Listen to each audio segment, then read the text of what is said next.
My name is Raven Hartsfield, and I was going to be a first-year counselor this year at Camp Juliette Low, and I am here to do tie-dye, which is my favorite thing to do during arts and crafts, and so I'm super excited to do this with y'all today. Okay, so here's some things that y'all are gonna need. I went outside because I wasn't really sure of a place inside that I wouldn't get dye all over, so you want to make sure you have like a space where like you can either put like a tablecloth down so you don't get dye everywhere, or like just go outside. So here are things you're gonna need. You're gonna want some gloves because it will get all over your hands, or yeah. So, and then you want a t-shirt, and you want it to be 100% cotton t-shirt because so that it'll dye the best. And you can get however you want. I got an extra large just because I wanted a bigger shirt. So here's mine. Okay, and then I picked these dyes. I will put a picture up of what they're gonna look like, but these are the dyes that I chose. And then you need some rubber bands. And then I'm using a hose to spray it afterwards, so some sort of water source to spray it off later. So for the first pattern that I'm going to do is the swirl designs, like the classic tie-dye. I'm going to show you 3 different ones that you can do, but the swirl one will be the one that I actually end up dyeing, but I'll show you how to dye all of them. So for the swirl one, you are going to want to take your fingers and pinch in the middle of the shirt and just keep pinching around until it looks like something like this, and you're just going to want to keep going. You're going to want to keep pinching in a circle.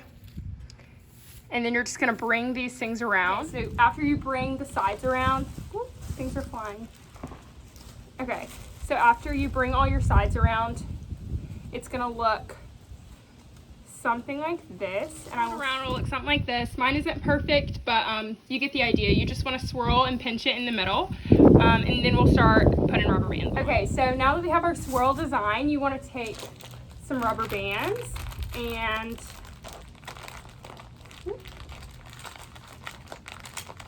you're just going to start making like diagonal motions around the t-shirt. So I'm going to do mine, and then I'll show you what it looks like. Once you put all of your rubber bands on it, you're going to be able to see like the center and like where you did the circle, and you just want to put I did like 6 rubber bands going around, but you want to make sure that it has a point so that you get the spiral effect. Okay, so now I'm going to show you how you would put dye in these in this tie-dye form, but I'm also going to show you how to do 2 other kinds of tie-dyes, but for this one I will show you how you would put your dye on here if you'd like to.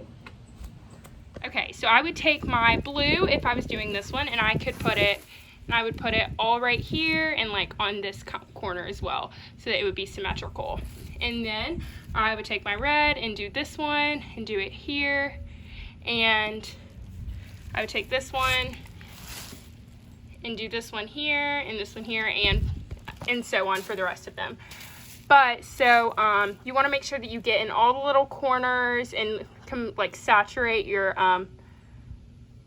t-shirt in the dye. Okay, the next one we're gonna do is the bullseye one, and that one looks just like how it sounds. It's not the same like spiral kind of thing that we did the last time. It's more of just like going out instead of a spiral shape. So for that one, you're gonna take your t-shirt and you're gonna pinch it from the center, just like this, and then you're gonna put your rubber bands like down the t-shirt. So you wanna pinch it from the center, pick it up from there, and put your rubber bands on it. So I'll show you what mine looks like in a second. Okay, so after you put all your rubber bands on your t-shirt for the bullet one, it's gonna look like this. So it's just gonna have a bunch of tight rubber bands going down it from when you pinched in the center. So for this one, you're gonna take your dye and you would just put it in each of the sections between your rubber bands. So I'll show you. Put like your dye here, like different colors. So I would do like a red in this one, and then like blue in this, and then and so on.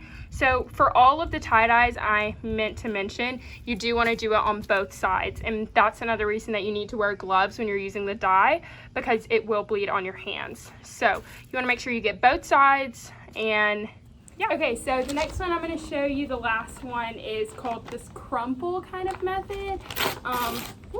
Okay, so this is what it's supposed to look like. It's kind of like, I don't know, but it's cool. So this one you're just going to scrunch more. So I will show you in just a moment. Okay, so for the scrunching one, you want to start from the middle, bottom. So like kind of lower to the bottom of the shirt, and just scrunch towards you. And you want to get all of that together and scrunch it. And I will show you how you're supposed to bind it in 1 second. Okay, so the goal for this one is you want like rubber bands that aren't all facing the same way, so you get the pattern. And so for this one, you also want to make sure when you're putting the dye on, you want to leave some white spaces so that you get that like effect that I showed you earlier. So when you put the dye, you're going to put like here, and you might want to leave like some of this like white. So when you're doing like all of it, you can still do like we did earlier, like the sections, but you want to make sure that you leave more white than you would before. And then I will show you how you take it all out in a second. Something that I needed to mention was that you do also need plastic bags to put your tie-dye in after you have dyed it. So you're gonna make sure you have your gloves on because it's really super messy. And you want to put your shirt into your baggie. Okay, and something I needed to mention was that the longer that you let your dye sit, the more like vibrant your colors will be. So I'm gonna let mine sit for 24 hours.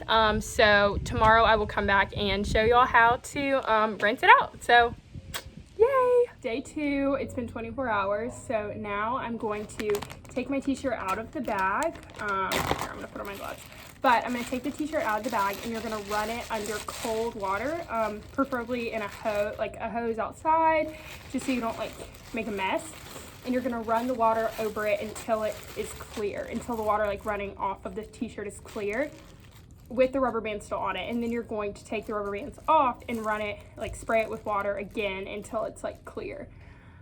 Then after it's like the water that you've like put on it is like running clear, you're gonna put your t-shirt into the washing machine with nothing else in it. You don't want anything else in your washing machine other than your shirt, and run it on the highest setting and then dry it, and it should be good to go.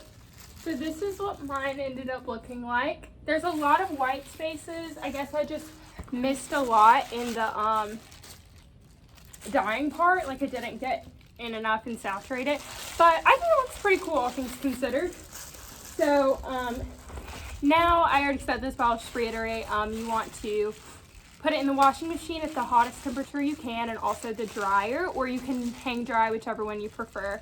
And make sure you don't do it with any other clothes, and yay! Bye.